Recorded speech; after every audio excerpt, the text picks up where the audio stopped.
Allez-y. Vous me dites OK, hein? Et je dois regarder là. Chercheuse Côte d'Azur. Je m'appelle Michela Chessa et je suis maître de conférence à l'Université Côte d'Azur, associée au CNRS, le groupe GREDEG. Je travaille dans la théorie des jeux, l'économie comportementale et l'économie expérimentale.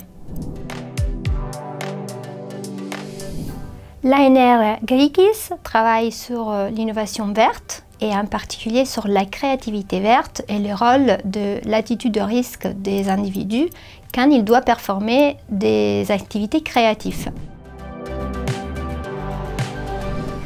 Alors, déjà, la créativité n'est pas un concept simple. Il s'agit de produire de nouvelles idées utiles.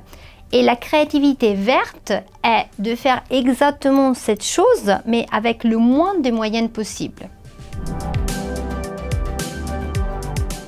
Comme par exemple les produits recyclés ou les produits recyclables.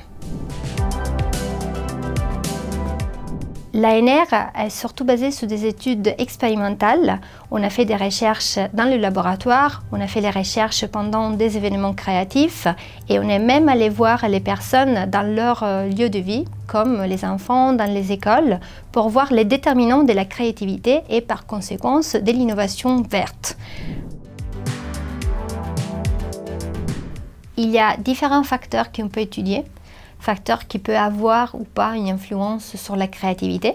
Il y a les facteurs les plus basiques, comme le sexe, si les femmes ou les hommes sont plus ou moins créatifs et dans quel contexte, mais aussi l'âge, qui est un facteur très important, la prise de risque, les personnes qui aiment bien prendre des risques ou pas, mais aussi des facteurs auxquels on ne pense pas très souvent. Par exemple, il y a des prédictions, ce n'est pas vraiment des prédictions, mais c'est plutôt des études préliminaires sur le fait que la manière dont les mains sont faites peut avoir une influence sur la créativité. Notamment, ça s'appelle digit ratio. C'est la relation entre la longueur des doigts. C'est une chose à laquelle on ne pense pas forcément, mais c'est une possibilité qu'on a pris en compte, sur laquelle on a aussi étudié et recherché. Il y a aussi des autres facteurs qu'on a essayé de prendre en compte. Par exemple, le facteur culturel, l'Est du monde versus l'Ouest du monde.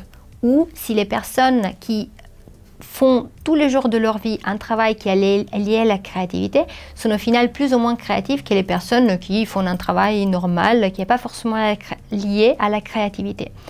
On a essayé de comprendre le rôle de l'alcool dans les performances créatives. On a regardé aussi si la consommation d'alcool peut avoir une influence sur le niveau de créativité. Notamment, on est allé faire des études pendant des festivals de musique et on a regardé si le fait d'avoir bu un verre ou deux peut nous faire devenir plus créatifs. Un des résultats les plus importants de l'ANR est que les moyens qu'on a pour performer des activités créatives vont avoir une influence, bien évidemment, mais ce n'est pas forcément vrai que le plus de moyens, le plus créatif on est.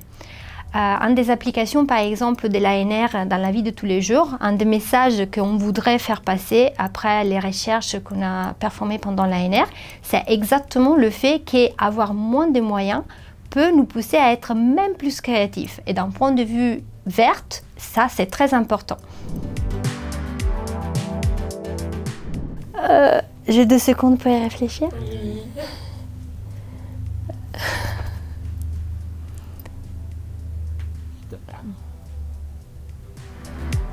Ok. Je peux le dire? Oui. Ça sera un cocktail multifruits où on met tout ce qu'on a pour rien gaspiller. Je dirais que la seule manière pour avoir un futur, ça ne sera pas peut-être d'avoir toujours plus, mais essayer d'avoir tout ce qu'on a, mais avec moins de ressources.